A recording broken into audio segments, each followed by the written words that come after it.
Hello viewers, आज हम आपके लिए एक ऐसी मूवी का एक्सप्लेनेशन लेकर के आए हैं जो कि टाइम ट्रेवल पे बेस्ड है। इस मूवी की खास बात ये है कि इसमें लोग टाइम ट्रेवल करते तो हैं, लेकिन बिना किसी टाइम मशीन के। तो बिना किसी देरी के शुरू करते हैं इसका एक्सप्लेनेशन। इस मूवी की शुरुआत में एक प्लेन को क्रैश होते हुए दिखाया जाता है। तो नेक्स्ट सीन में एंट्री होती है इस मूवी के मेन कैरेक्टर अभय देओल की, जिन्होंने इस मूवी में सीबीआई ऑफिसर शांतनु का रोल प्ले किया है। सीबीआई ऑफिसर शांतनु को एक प्लेन AO-26 की छानबीन के लिए बुलाया जाता है, जो कि क्रैश वाले दिन ही टेक ऑफ तो करता है लेकिन अपने डेस्टिनेशन तक नहीं पहुंचता। तभी ये खबर मिलती है कि एक प्लेन क्रैश हो गया है। तभी शांतनु को लगता है कि ये शायद वही प्लेन AO-26 है जो थोड़ी देर पहले गायब हो गया है। फिर इसकी इन्वेस्टिगेशन के लिए शांतनु को क्रैश साइट पे भेजा जाता है ताकि ये पता लगाया जा सके कि ये वही प्लेन है या नहीं। क्रैश साइट पे पहुंचते ही उन्हें ये पता चलता है कि जिस प्लेन AO-26 की छानबीन के लिए वो लोग यहाँ आए थे वो प्लेन हाईजैक हो चुका है। AO-26 की खबर मिलते ही शांतनु और उनकी टीम इस बात का पता लगाने में जुट जाते हैं कि जो प्लेन क्रैश हुआ ये कौन सा प्लेन है। क्रैश प्लेन का इन्वेस्टिगेशन करते हुए शांतनु को एक शॉकिंग बात पता चलती है कि ये जो प्लेन क्रैश हुआ है वो आज से 35 साल पहले यानी 1984 में टेक ऑफ किया था और आज 2019 में लैंड करते ही क्रैश हो गया। 1984 से लेकर 2019 तक ये प्लेन कहाँ था किसी को कुछ पता नहीं। फिर शांतनु और उनकी टीम इस बात का पता लगाने में जुट जाते हैं कि क्या ये वही प्लेन है जो 1984 में टेक ऑफ किया था या उन सबको गुमराह करने के लिए एक कहानी बनाई जा रही है। आगे की स्टोरी में हमें पता चलता है इस क्रैश में एक पायलट और एक पैसेंजर को छोड़कर बाकी सबकी डेथ हो गई है और इन सभी लोगों का रिकॉर्ड उन लोगों से मैच करता है जो 1984 में इस प्लेन पे चढ़े थे। आगे की इन्वेस्टिगेशन में शांतनु को ये पता चलता है कि इन सभी लोगों में से एक आदमी ऐसा भी था जिसने इस प्लेन की टिकट ली तो थी लेकिन वो इस प्लेन पे चढ़ा नहीं था। इसका मतलब वो अभी भी जिंदा है और वो आदमी है क्वांटम फिजिक्स की प्रोफेसर दास, जिसका रोल प्ले किया है पंकज कपूर ने। फिर शांतनु प्रोफेसर दास से पूछताछ करने उनके कॉलेज जाते हैं और उन्हें क्रैश के बारे में बताते हुए उनसे ये पूछते हैं कि 1984 में उन्होंने फ्लाइट क्यों नहीं पकड़ी थी। उस वक्त दास झूठ बोल देते हैं कि उन्हें ऊंचाई से डर लगता है, लेकिन शांतनु के जाते ही वो उनका पीछा करते हुए हॉस्पिटल तक पहुंच जाते हैं जहाँ उन दोनों सर्वाइवर्स को रखा गया है। जब प्रोफेसर दास हॉस्पिटल पहुंचते हैं तो पायलट जिसका नाम बीहू घोष होता है उसको तो वो नहीं जानते,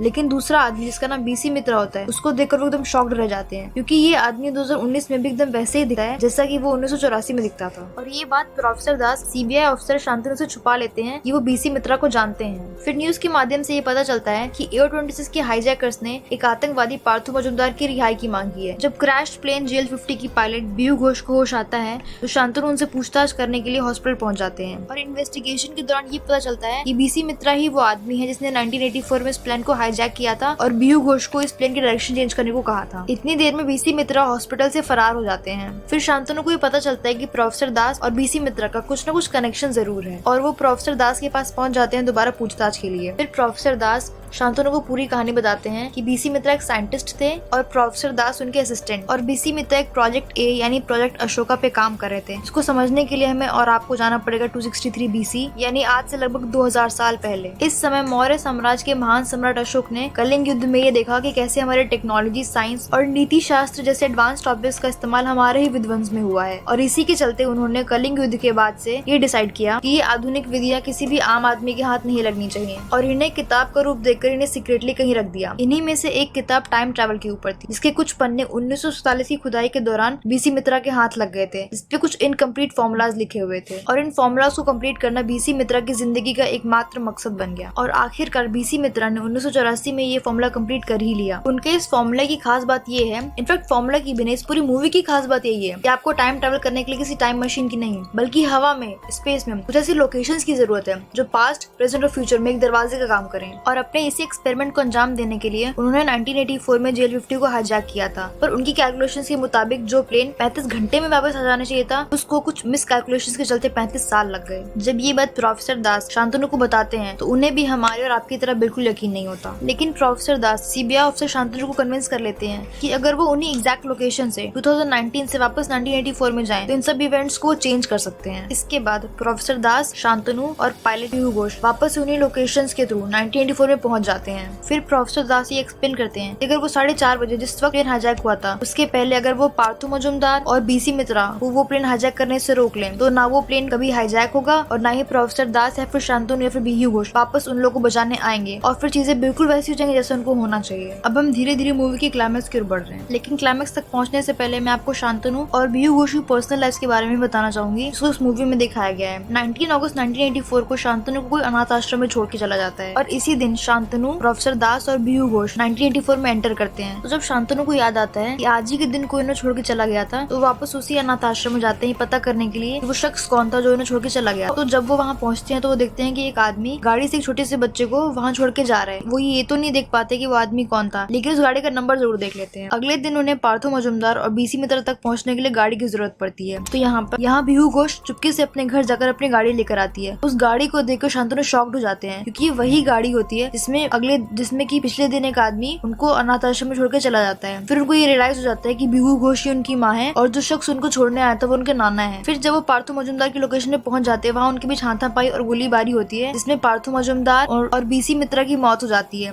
इसी के बीच शांतनु को भी हाथ में गोली लग जाती है। जब वो वापस आते हैं बीहू घोष के पास अपनी पूरी बात बताने के लिए, तब तक 4:30 बज जाता है, यानी प्लेन हाईजैकिंग का टाइम आ जाता है। और उस वक्त बीहू घोष गायब हो जाती हैं और एक तेज साउंड होती है। इसके बाद से अगला सीन ये आता है कि शांतनु एक फ्लाइट में बैठे हुए हैं अपनी वाइफ के साथ, और ये फ्लाइट AO26 होती है जिसने स्टार्टिंग में कोलकाता से टेक ऑफ किया था। और इस इंसिडेंट के बाद शांतनु का फ्यूचर पूरी तरीके से बदल जाता है। वो कभी सीबीआई ऑफिसर नहीं बनते हैं। Now he is a very peaceful and happy man.